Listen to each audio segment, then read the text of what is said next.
estar con el decano del Colegio Médico, que están debatiendo precisamente sus recomendaciones, pero te comentaba el tema económico porque hoy se ha dado pues cierto contraste, señales por el lado del Ministerio de Economía optimistas con respecto a la recuperación y por otro lado una mala noticia, la de la calificadora de riesgo Fitch Ratings, que ha bajado pues las expectativas sobre la perspectiva de la economía del Perú.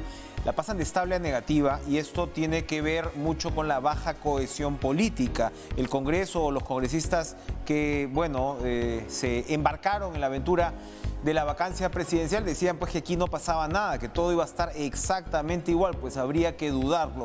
Realmente asumir una decisión con esas características en medio nada menos de una pandemia y a puertas de celebrarse un proceso electoral, pues vemos que ya tiene consecuencias porque obviamente pues lo que se está viendo es el final de un quinquenio complicadísimo para el Perú y hay que decirlo también de manera muy clara, con grandes irresponsabilidades por parte de actores políticos. Vamos a conversar precisamente con Carlos Oliva, exministro de Economía y Finanzas, recién además designado presidente del Consejo Fiscal, a quien le damos la bienvenida para poder comentar esta compleja coyuntura económica. ¿Cómo está usted, Carlos? Gracias por estar con nosotros. Gracias, Enrique, por la invitación. Un gusto estar con ustedes nuevamente también. Bueno, asume usted una interesante responsabilidad precisamente porque el Consejo Fiscal se ha mostrado en muchos casos como un fiel de la balanza y como una voz de sentido común y raciocinio en lo que se refiere pues a políticas económicas. ¿Cómo recibe la noticia de Fitch Ratings que baja pues esta perspectiva económica del Perú debido a lo que consideran baja cohesión política? Sí, realmente es lamentable que muchas de las medidas que está tomando el Congreso están teniendo un impacto no solo dentro del país, sino también fuera. Para precisar, lo que ha sucedido con Fitch en realidad no es una degradación, porque la calificación se ha mantenido. La calificación que tiene la deuda peruana en dólares es BBB+, y esa es la que se ha mantenido. Sin embargo, lo que se ha cambiado es lo que se llama la perspectiva, ¿no? Cuando hay una calificación, se le adjetiviza, ¿no? Se le dice si la perspectiva de esa calificación es positiva, neutral o negativa, ¿no? Entonces, se nos ha mantenido la calificación, sin embargo, la perspectiva, que es el adjetivo que se le pone a esta calificación, era estable y ahora es negativa, ¿no? Entonces, siempre cuando se cambia este adjetivo, es una especie de preámbulo de lo que podría pasar más adelante si no se enmenda la situación. Y más adelante, lo que nos está diciendo Fitch es que se nos puede venir efectivamente un downgrade, una degradación a la deuda, lo cual significa que cada vez que queramos pedir prestado, nos va a costar más de lo que nos costaba antes. Ahora, pero menciona efectivamente la cohesión política, la baja cohesión política, que es una forma muy elegante de describir la actual situación peruana y la relación entre ejecutivo y legislativo. Pero como usted reitera, el Congreso insiste en varios proyectos de ley que son, bueno, podemos calificarlos como populistas. Evidentemente, algunos pueden encontrar algún tipo de justificación en medio de la pandemia, pero el hecho es que el Congreso insiste. ¿Cuál es el mensaje, en todo caso, que habría que proyectar a los parlamentarios? Que obviamente, pues, esperamos pues, que haya gente con sentido común dentro de ese conjunto. Yo creo que el primer mensaje es que se ciñan a lo que dice la Constitución. Y esto es algo relativamente obvio, no tendría por qué estar diciéndolo, pero en estas circunstancias yo creo que hay que reiterarlo. Muchas de estas iniciativas, si no todas, tienen graves problemas de constitucionalidad. Y seguramente en su momento el Tribunal Constitucional se va a pronunciar al respecto. Entonces, es básicamente decirle, por favor, Congreso, sigue las reglas del juego. Estamos bajo una constitución del año 1993 y tenemos todos los peruanos que ceñirnos a esa constitución. Entonces, no tratemos de salirnos del marco regulatorio, del marco legal en el cual estamos viviendo. Entonces, Si se hiciera eso, yo creo que muchas de estas iniciativas, que son a veces más que iniciativas, porque ya son promulgaciones que se han hecho o en todo caso aprobaciones, se caerían por su propio peso. Entonces sí les pediría como ciudadano, como peruano al Congreso que respete a la Constitución. ONP, AFP, estamos hablando además ahora de cuál es el que se está discutiendo ahora mismo. Bueno, ley agraria está a punto también de salir, que está, Sí, ¿no? lo de los CAS. CAS, efectivamente, ese es el que se me estaba escapando. CAS es una barbaridad en términos de gasto para el erario público. Así es, se calculan unos 2.000 millones de soles, pero más allá del monto, se está petardeando una de las mejores reformas que se inició hace algunos años, que fue la del servicio civil. Desde el año 2013 nosotros estamos luchando por tener una carrera pública, meritocrática, con capacitaciones, con el mejor personal que se pueda tener en el sector público, con mejores sueldos. Todo eso se está derrumbando con este tipo de iniciativas. Pasar a una persona CAS automáticamente a ser nombrada es un despropósito total. Y hay algunos que se van a ver perjudicados porque dicen que se tienen que pasar al régimen en el cual tiene la entidad. Entonces hay muchos CAS que van a pasar a un régimen de la 276. Y ustedes saben que los sueldos de la 276 son sumamente bajos, viven básicamente del CAFAE. Entonces, la verdad es que se están haciendo cosas sin pensar, sin consultar, y cuando se consulta no se hace ningún tipo de caso. Servir ya se ha pronunciado, el MEF se ha pronunciado, entonces realmente no tiene mucho sentido lo que están haciendo. Esto es típicamente una medida populista, ¿no? En el Consejo Fiscal estamos analizando estas medidas. Esta semana nos vamos a pronunciar al respecto, específicamente sobre tres aprobaciones que ha hecho el Congreso. Una es sobre el CAS, otro es la derogación de la negociación colectiva, que por primera vez el país tenía una negociación colectiva en el sector público y el Congreso, sin chistar, se la ha tumbado, la ha derogado, sin hacer caso nuevamente a lo que se le recomendaba. Y la tercera tiene que ver con las reposiciones judiciales, ¿no? Son tres normas que tienen que ver con el empleo público que están, digamos, mal hechas desde el punto de vista técnico y están costando no solo eficiencia al sector público, están afectando o van a afectar los servicios públicos, la calidad del empleo en el sector público, y también hay un costo extra que no está presupuestado, ¿no? Lo cual hace pues inconstitucional porque el Congreso sabemos que no tiene iniciativa de gasto. Entonces realmente no es una, ¿no? Son varias medidas. A esto se suma lo de la ONP, que el Consejo Fiscal también la semana pasada se pronunció, y otras medidas que tampoco tienen mucho sustento. Vamos a ver qué pasa con la ley agraria, que tampoco tiene ningún sentido. Lo que se está comentando ahora, esas propuestas que están circulando, lo único que van a hacer es favorecer el enanismo y fomentar la informalidad, ¿no? En un sector que ya de por sí tiene 96% de informalidad. Entonces son muchas medidas que realmente se están pretendiendo sacar o se han sacado, que la verdad le están haciendo un daño al país. Quizás no en el cortísimo plazo, porque el efecto de todo esto se ve en el tiempo, ¿no? Y dentro de 2, 3, 4 años vamos a estar realmente sufriendo una situación que no nos merecemos los peruanos, ¿no? Entonces yo le pediría al Congreso que recapacite y que simplemente escuche las opiniones técnicas y que se ciñe la Constitución. Detengámonos un minuto en el tema de la ley agraria, porque efectivamente se está esperando pues la presentación de esta propuesta, y lo que sabíamos hasta ahora es que para las grandes empresas lo que se estaba proponiendo era un sueldo de, me parece, mínimo de 1.534 soles. Y para medianas iba alrededor de los 1.300 y pequeñas alrededor de los 1.000 soles.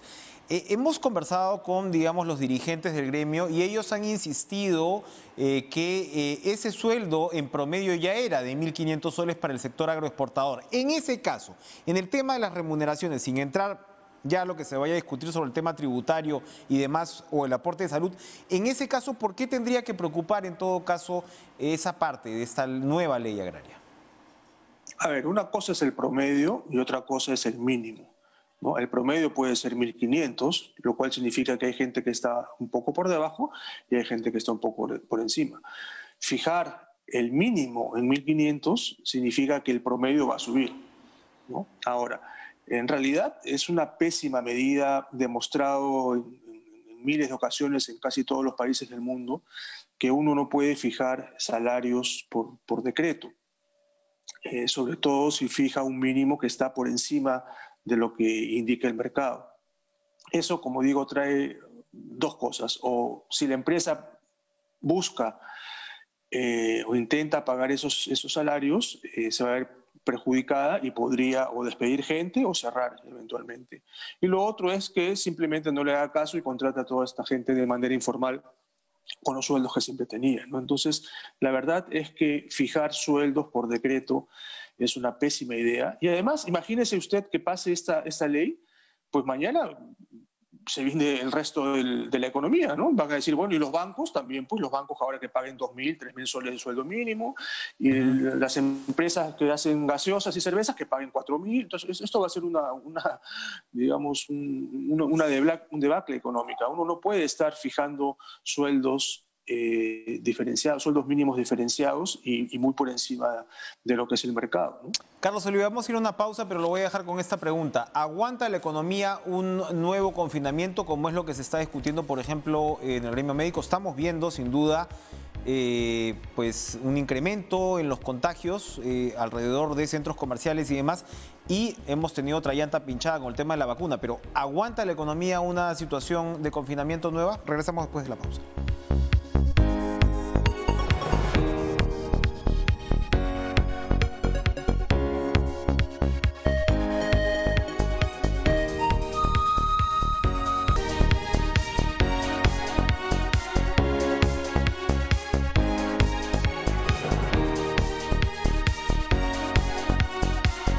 Volvemos con Carlos Oliva, presidente del Consejo Fiscal, y le repito la pregunta que le hice antes de la pausa. Carlos, el Perú, la economía peruana, que va a terminar como va a terminar este año, con un cierto repunte, digamos, del optimismo basado en inversión pública, consumo, unas cifras que ha presentado el MEF hoy, ¿puede aguantar un nuevo confinamiento de 10, 12 días como los están proponiendo algunos? Sería un gran golpe para la economía, definitivamente, ¿no? La cifra que salió hoy, que es la del mes de octubre, ya da una caída por debajo del 4%, lo cual significa que desde mayo más o menos estamos poco a poco recuperando la capacidad de nuestra economía, lo cual es una buena noticia. Y si todo sigue así, pues la expectativa es que el próximo año podamos crecer hasta un 10%. Ahora, si se hace una nueva cuarentena, naturalmente el golpe sería muy fuerte. Sin embargo, yo quisiera mencionarle que veo muy difícil que la gente pueda cumplir fielmente una cuarentena, ¿no? Ya no estamos en la situación de allá de marzo, de abril, donde efectivamente la gente se confinó durante 2 o 3 semanas por lo menos, y después vimos que por necesidades económicas principalmente la gente empezó a salir. Entonces, yo creo que si ponen una cuarentena ahora, una gran parte de la población sencillamente no la va a cumplir. Además, hay mucha gente que ya tiene el virus, ¿no? Entonces, no sé la cifra, creo que oficialmente a más de 1 millón de personas, pero hay estudios o cálculos que dicen que un 30% de la población ya puede haber tenido el virus, ¿no? Y toda esa gente que ya tiene o ha tenido el virus, le vas a decir quédate en tu casa por 2 o 3 semanas, cuando saben que ellos saben que no se van a volver a contagiar. Entonces, yo veo bastante difícil que se pueda hacer cumplir una norma de ese estilo. Ojalá que no lleguemos a eso. Sin embargo, como peruanos, pues ciudadanos, tenemos que respetar las medidas que dé el Ministerio de Salud. Tendríamos que hacer el mayor esfuerzo por cumplirlas, pero en la práctica, digamos, haciendo un check de realidad, veo bastante difícil que se pueda hacer cumplir una norma tan restrictiva, ¿no? Quizás deberían pensar en algo un poquito más modular, algunas zonas quizás podrían quedar bajo cuarentena, pero hacer una cuarentena total y absoluta como se hizo hace 8 meses, yo lo veo bastante difícil. Para terminar, ¿cómo ve la gestión de Waldo Mendoza frente al MEF? ¿Cuáles son los desafíos que tiene por delante? Los más urgentes, por supuesto. Sí, bueno, yo tengo un aprecio personal por Waldo. Hemos sido juntos directores del Banco Central durante un buen tiempo. Yo creo que es la persona indicada para que esté en estos momentos en el puesto en el que está. Naturalmente la situación no es tan fácil, y quizás el principal reto que tenga es precisamente controlar, como decimos, que no le metan goles, ¿no? Y principalmente los goles que vienen del Congreso, ¿no? Tratar de controlar este afán populista del Congreso. Yo creo que es su principal reto, ¿no? Y bueno, eso es un reto que además no es nada fácil, ¿no? Porque no depende mucho de él, depende mucho de la fuerza del presidente, de la fuerza del gabinete, de lo que piense la ciudadanía y del poder de convencimiento que se pueda tener con el Congreso, ¿no? Más allá de ello, pues tenemos los problemas estructurales que ya conocemos en la economía. Sin embargo, yo creo que le va a quedar, tiene muy poco tiempo, cerca de 7 meses más en el cargo, lo cual hago difícil que se pueda pensar en alguna reforma estructural, digamos. Eso va a quedar para el próximo gobierno, ¿no? En el corto plazo lo que tiene que hacer es tratar de reactivar lo más rápido posible la economía y mantener los equilibrios económicos, que han sido el sustento de todo el crecimiento que hemos tenido, y para eso, reitero, controlar el afán populista del Congreso es vital. Carlos, una reflexión ahora sí ya final sobre el tema de la vacuna, porque hoy veía que efectivamente en este caso, en los últimos días, a raíz pues, de esta publicación de The Economist, se volvía al tema de la inequidad, ¿no? Los países ricos versus los países pobres, pero lo que hemos visto es que el MEF soltó la plata, y soltó la plata con un monto importante dedicado a la vacuna, pero algo nos ha pasado en estas negociaciones, en estas gestiones, que nos hemos rezagado. El Estado peruano todavía no sabe comprar para, digamos, evidentemente un periodo además con suma urgencia como este, ¿o no? Sí, este es un mal endémico, ¿no? Que no sabemos comprar en el Estado de manera oportuna y eficiente. Sobre el tema de la vacuna, la verdad es que no tengo demasiada información. Sé que sacaron un decreto de urgencia en algún momento que facilitaba estas compras. Habría que ver ya los detalles de cada uno, por qué aparentemente se ha caído, se ha retrasado la vacuna de Pfizer. Que dicho sea de paso, entiendo también que era un tema complicado por el lado de la distribución de la vacuna, ¿no? Sí, Necesitaba una cadena de frío que no tenemos en el efectivamente. país, y que, digamos, no iba a ser tan fácil vacunar a 20 millones de personas con esa vacuna. Entiendo que la vacuna china quizás tiene un poquito más de probabilidad de que salga y que se pueda aplicar en el Perú, pero bueno. En todo caso, lo que yo sí creo que sería importante es que alguien del gobierno nos explique un poco qué cosa está pasando, por qué sí una vacuna, por qué no. Entiendo que no se ha pagado absolutamente nada, ¿no? Lo que se dio fue una habilitación para poder pagar, digamos. Ujú. Pero lo que yo entiendo, con riesgo de equivocarme, es que no se ha soltado, digamos, no se ha girado ningún cheque, no se ha hecho ningún pago aún, ¿no? Pero sí sería bueno que nos expliquen en todo caso en qué circunstancias estamos, eh, y sobre todo para bajar un poco las expectativas de la población, ¿no? Es, nuevamente, si sabemos, por ejemplo, que tenemos dificultades para hacerle test a las personas, ponerle vacuna a 24 o 25 millones de personas, pues es una labor titánica, Ujú. y eso no se hace en muy poco tiempo. Más allá de que hay prioridades, ¿no? Seguramente vamos a empezar vacunando a los doctores, a los policías, a Así es. cierto personal, y ahí tenemos cerca de 2 millones de vacunas o 3 millones de vacunas que seguramente vamos a tardar 3, 4, 5 meses, y después vendrá otro grupo de gente. Entonces, digamos, las personas que no tenemos ningún cargo público de importancia por el tema sanitario, seguramente, digamos, en el mejor de los casos, yo calculo que nos vamos a estar vacunando en el segundo semestre del próximo año, o quizás en el año 2022. Entonces sí sería bueno también que nos expliquen un poquito, para no tener falsas expectativas, ¿no? Un sinceramiento por el lado de las expectativas y por supuesto además para que la población no baje la guardia y se tome en serio pues este tramo final, ¿no?, que se va a vivir. Gracias Carlos Olivia por acompañarnos esta Listo. noche en Cara a Cara. Vamos a ir a una pausa, pero regresamos para hacerle una interesante entrevista a Alfredo Torres, presidente ejecutivo de Ipsos Perú. Presenta un libro muy sugestivo y además, por supuesto, vamos a otear el horizonte con respecto a las próximas elecciones. No se vayan.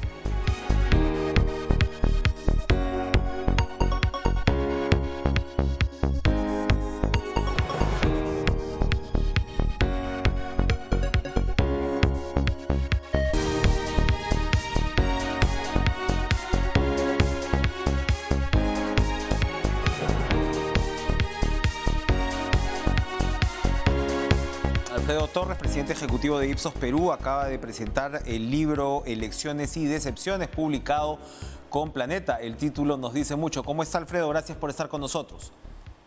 Buenas noches, encantado de acompañarlos. Bueno, el libro hace un recorrido en realidad desde el retorno a la democracia. Estamos hablando ya más prácticamente 40 años.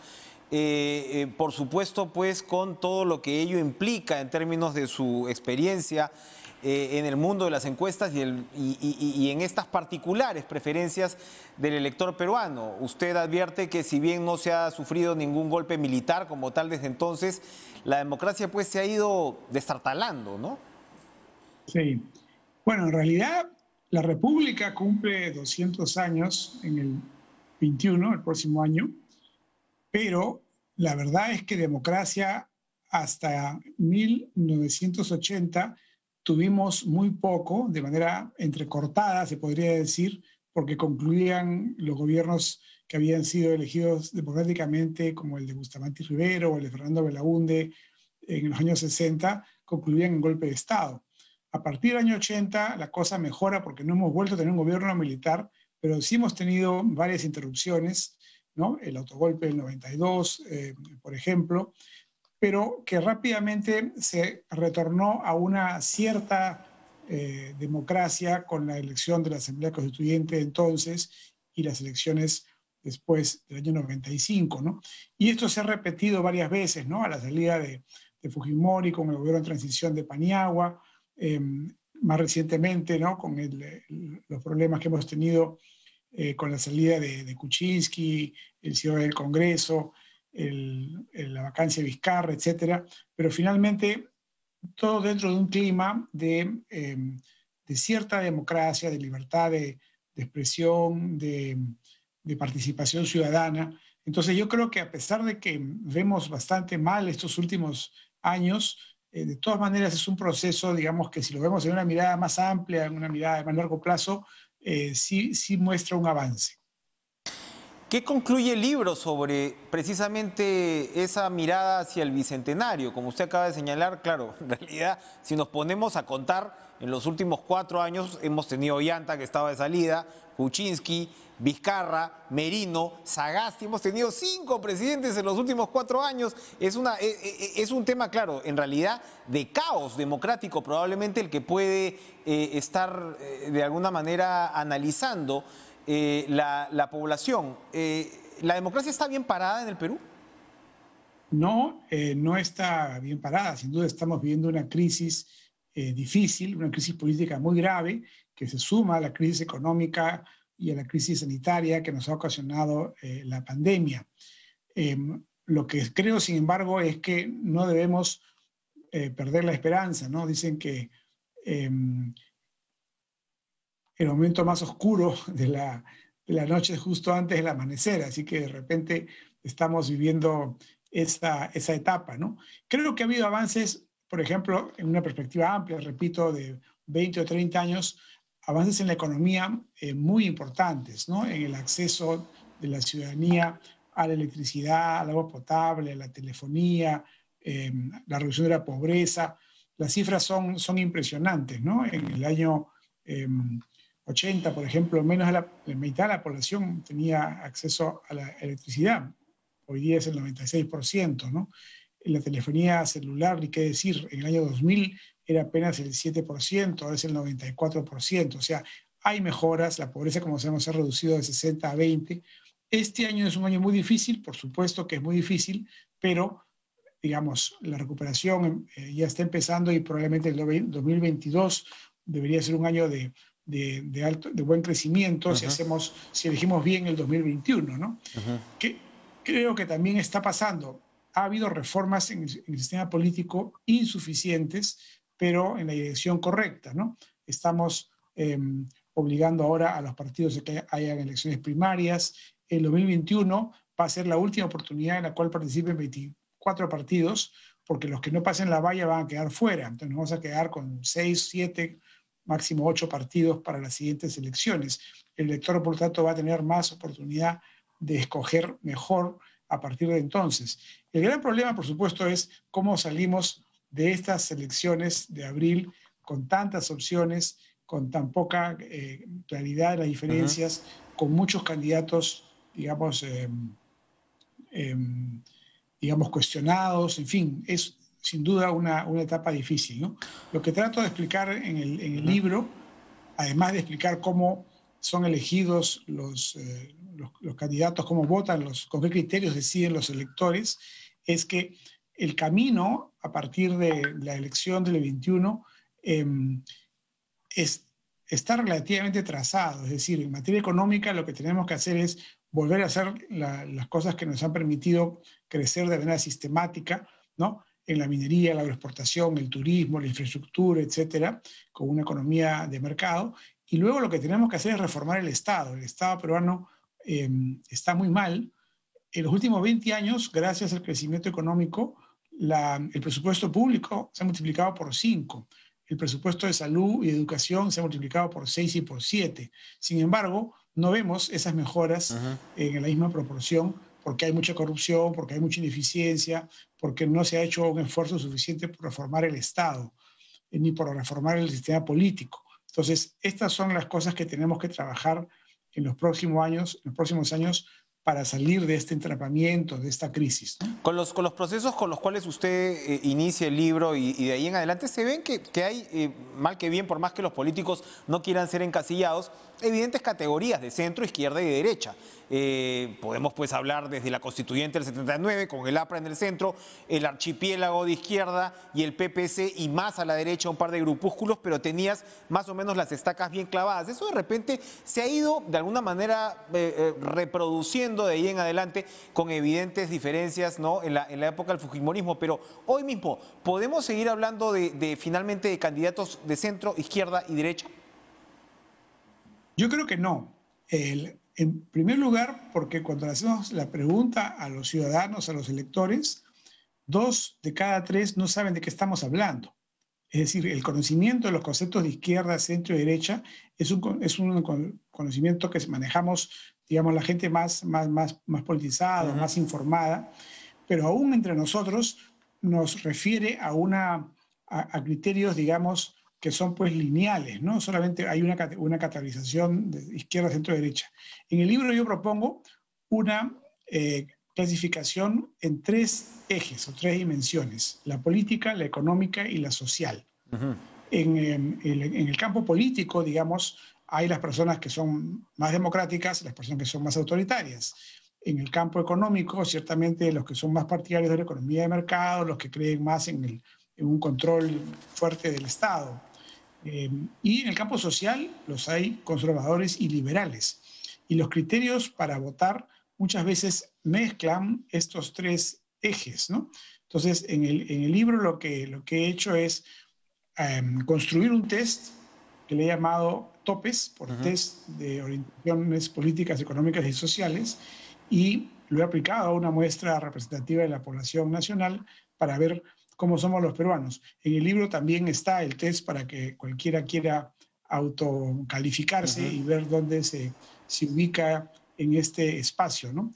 Pero lo que yo creo es que los criterios de decisión no son solamente, digamos, económicos, que sería el eje clásico de izquierda y derecha, sino que entran estos otros conceptos en función de si la gente quiere más autoritarismo o más concertación, diálogo, y si la gente es más conservadora, tradicional, o más liberal en sus ideas sociales. Las encuestas de Ipsos hace 5 años, le daba a Keiko Fujimori un 33% aproximadamente. Hablábamos de un Kuczynski que estaba mucho más atrás, pero un Kuczynski que tenía prácticamente el porcentaje del puntero de hoy, de Forsyth, con 18%. Es decir, tenías actores bastante delineados. Verónica Mendoza, por supuesto, como suele ocurrir con la izquierda en Perú, fue subiendo también en los últimos meses y pudo entrar, pero no entró. Al final fueron estos dos los que fueron a la segunda vuelta. Hoy tenemos a un Forsyth de 18% que ha bajado menos de repente de lo que se creía, ¿no? Entiendo que en esa campaña recibió con júbilo la encuesta del domingo, porque de repente ellos mismos pensaban que Forsyth iba a bajar más, no ha sido el caso, pero de ahí tienes también todos estos candidatos que todavía no se definen. ¿Hacia dónde marcha, hacia dónde pinta esa elección? Porque como también usted siempre ha repetido, siempre pues podíamos ver entre los 4 primeros o de repente los 5, que de todas maneras pues estaba el próximo presidente de la República, ¿no?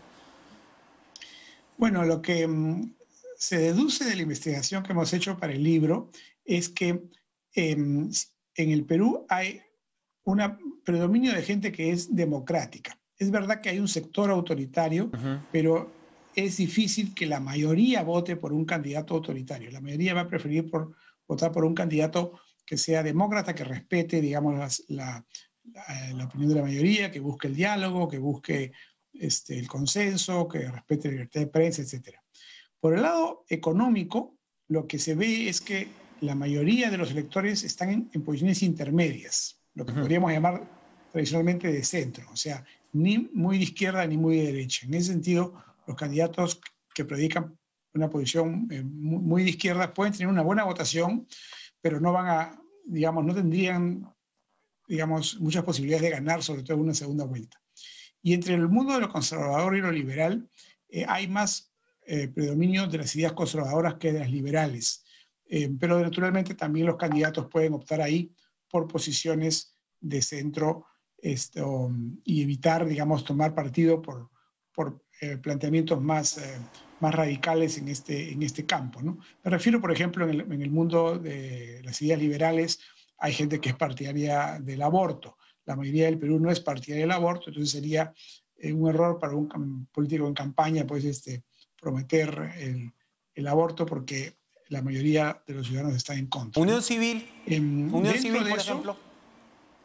Eso está un poco más debatido. La Unión Civil tiene un poco más de apoyo que el aborto, pero aún así es minoritario.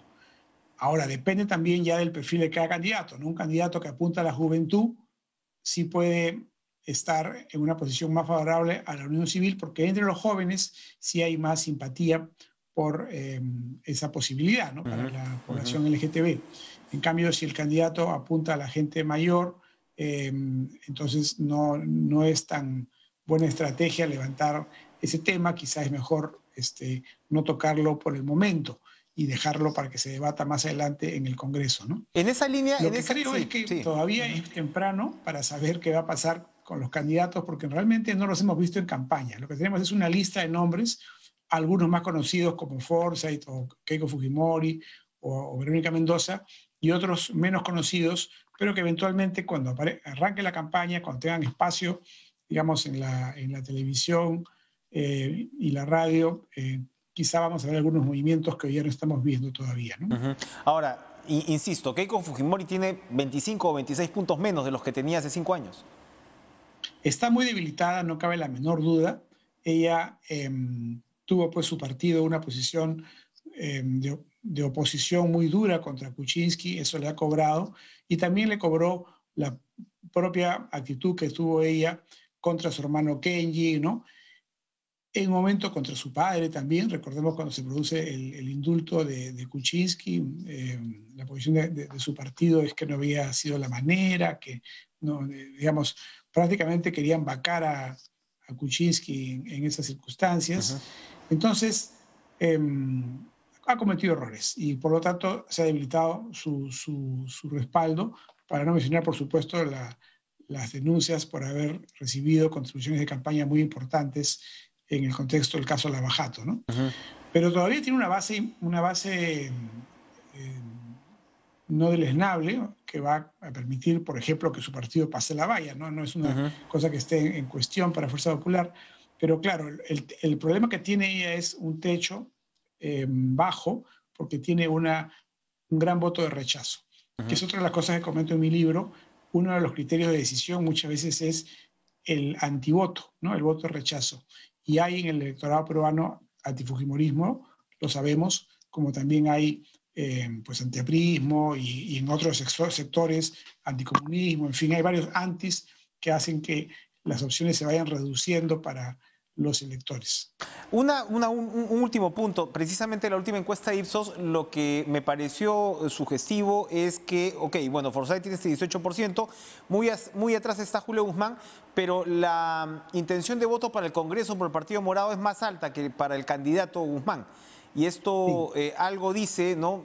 Por alguna razón hasta ahora Guzmán no prende, como usted señala, esto recién empieza, pero por el otro lado, la bancadita del Congreso parece estar más posicionada. Bueno, ya tiene un presidente en Palacio, ¿no? Sí, la bancada en el Congreso ha tenido mucha visibilidad porque ha estado enfrentando muchas iniciativas populistas de agrupaciones como Podemos o UPP, ¿no? Entonces, en ese sentido, el Partido Morado ha crecido en respaldo. Por otro lado, Forsyth está en un partido que está cambiando de nombre, que mucha gente no sabe todavía cómo se llama, ni menos quiénes van a ser los candidatos. Eventualmente, conforme avance la campaña, eso también puede irse modificando, ¿no? Muy bien, muy interesante. Gracias, Alfredo Torres, por venir a compartir los detalles del libro. Lo vamos a leer con mucha atención. Vamos a estar muy pendientes, obviamente. Elecciones y decepciones, publicado en Planeta. Vamos a ir a una última pausa y regresamos con más.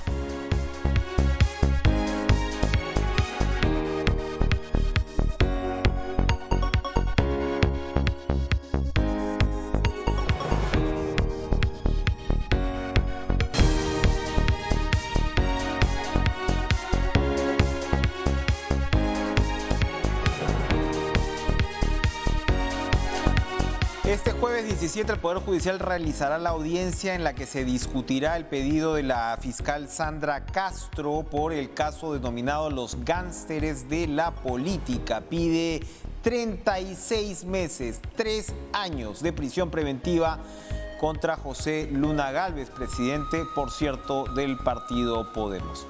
Así estamos. Gracias por estar con nosotros. Sigan en Cuerpo Médico y nos reencontramos mañana con más Cara a Cara. Buenas noches.